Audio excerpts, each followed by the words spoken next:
everyone, it's Josh here, getting ready to do another 2024 draft prospect video.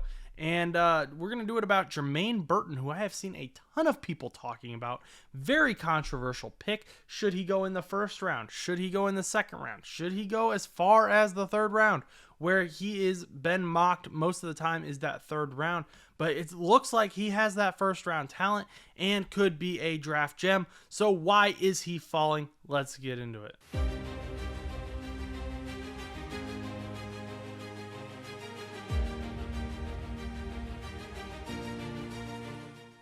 The Alabama wide receiver finished the 2023 season with 39 receptions for 798 yards and 8 touchdowns. He also had an average of 20.5 yards per catch, which is huge. This guy is a major deep threat and would probably continue to be a threat across the middle. He is 6 foot tall. He's about 195 pounds. I think he would be probably a slot guy in the NFL, where a lot of teams would put him. I don't see him lining up on the outside as much. However, he does have a great contested catch rate. His contested catch rate, according to PFF, is 56.3%. His receiving grade is an 82 overall. So this guy's numbers are phenomenal. His overall grade, 79.7. I mean, this looks like the perfect wide receiver, right? Let's compare him to a guy who is considered an easy top 10 pick in this draft, and that is LSU's Malik Nabers. Once again, if you followed the Ben Sinnott video, you know I really like these relative athletic score charts, and so we're going to continue to use those in this comparison. So we've got Jermaine Burton on the left, Malik Nabers on the right.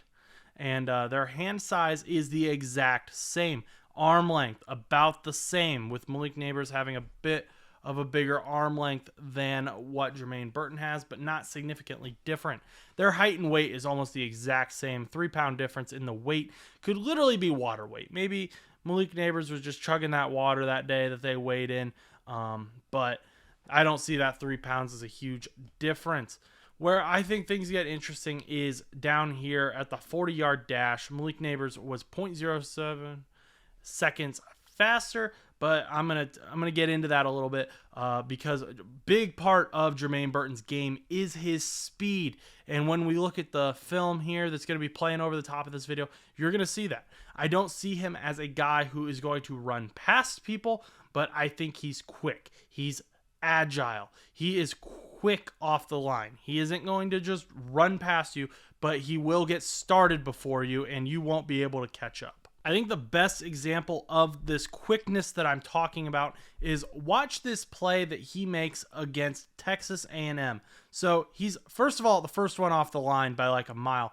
And then the way he accelerates out of that, he's stuck between like 3 different Texas A&M players though, but it's not a problem because as soon as he catches the ball, he pivots and just boom, he takes off. You can see him catch a new gear and it's amazing. We're going to keep replaying that so you can see that and really pay attention to him off the line. And then as soon as he catches the ball, just the way he suddenly just speeds up and takes on a new gear to get that touchdown. That is what I mean by him being quick. He isn't outrunning these guys just off of pure speed. He is outrunning these guys off of his acceleration, which is faster than a lot of these other players. He can change directions faster than a lot of the other players in this upcoming draft, and that is going to be a huge advantage for him. Another great example of what Jermaine Burton brings to the table is, as I mentioned at the beginning of the video, his contested catch rate is phenomenal. Look at this play against Tennessee, and they're in the end zone. The ball gets thrown in between 2 Tennessee players, and Jermaine Burton gets the ball and just rips it out of the Tennessee player's hands and falls to the ground with it for the touchdown. He is not going to let anyone else have that ball. That is his ball. He wants it, and his strength is on display in this play.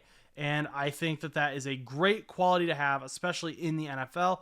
That greediness to get the ball, that is going to be huge, especially on those deep passes where I think he can be utilized.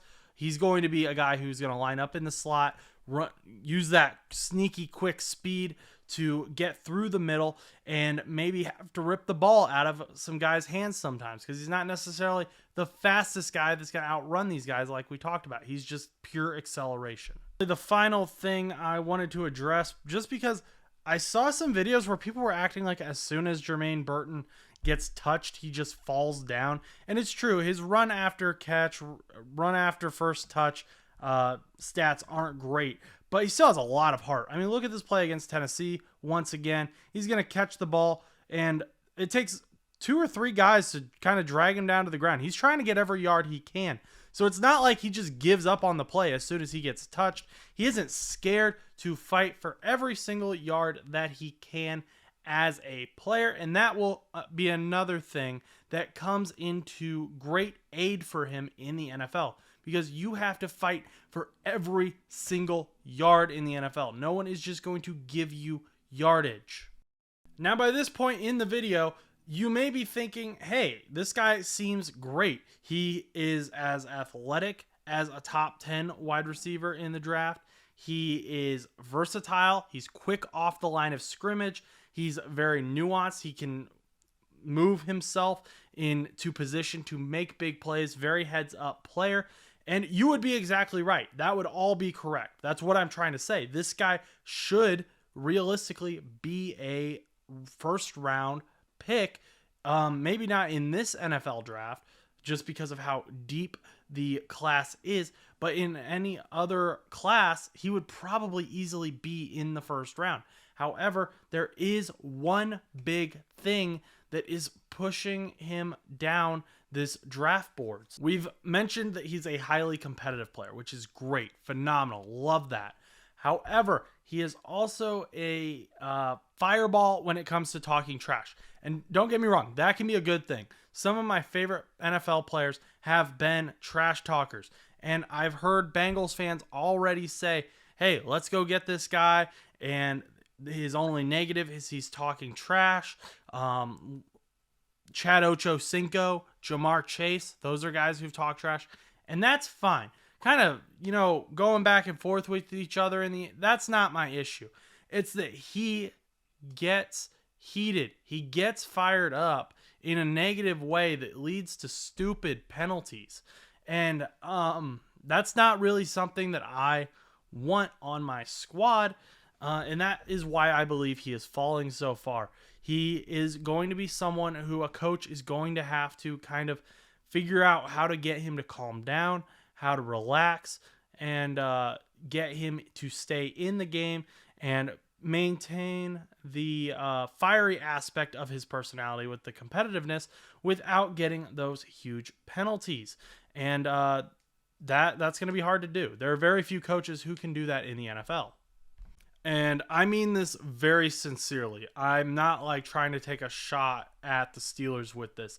I think Jermaine Burton would actually be a great player for the Pittsburgh Steelers. They need a wide receiver after trading Deontay Johnson. I think Jermaine Burton would work well with this team.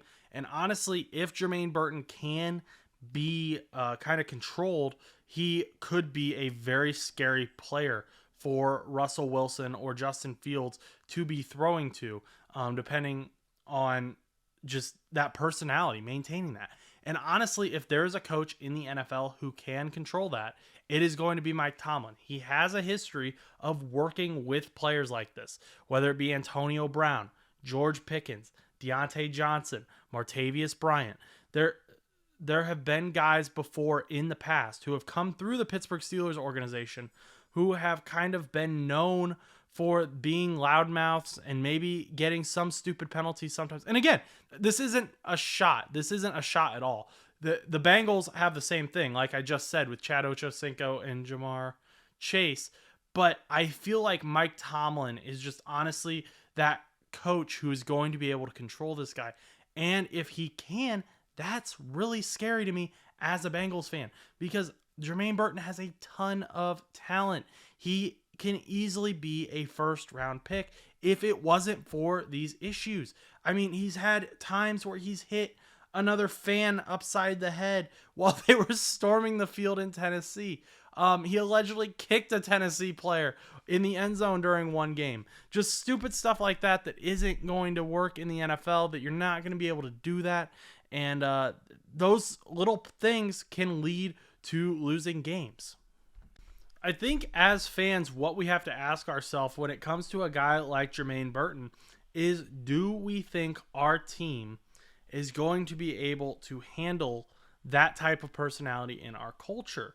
And some of you will honestly be able to say yes. A lot of Steelers fans will be able to honestly say yes. Lions fans could maybe be able to honestly say yes as well. Dan Campbell is a very intense coach. He will get down and dirty with the players. I don't know if I can honestly say as a Bengals fan that Zach Taylor is going to be a guy who is going to be able to control that fired up personality. And that doesn't mean that doesn't mean Zach Taylor's a bad coach. That doesn't mean Jermaine Burton's a bad player. It's just the type of player that Jermaine Burton is. And I think that a lot of these teams are going to look at their coaches. They're going to look at the culture that they're trying to build. And they're going to look at these other wide receivers. And again, a very deep draft class. And we got Ricky Pearsall here, who is a second-round prospect. And his athleticism is very similar to Jermaine Burton's. He's higher than him in a lot of categories. But a lot of the ways, they're almost the exact same player. They're both deep threats. And if my options in the second or third round are between Jermaine Burton, who is super athletic, super great as a deep threat, super perfect in every way, and Ricky Pearsall, who his biggest issue is he might be 5'7" pounds undersized, but hey, he's not going to get me a stupid penalty at some point. I'm not going to have to focus on kind of making sure I can keep him controlled in this box. I'm going to go with Ricky Pearsall. It's just the way that it is. And that, again, that's not a knock on Jermaine Burton. I just think that is the main reason he's falling, because Jermaine Burton is super duper talented. First round pick, Jermaine Burton, any other draft. Like, I'm just being honest.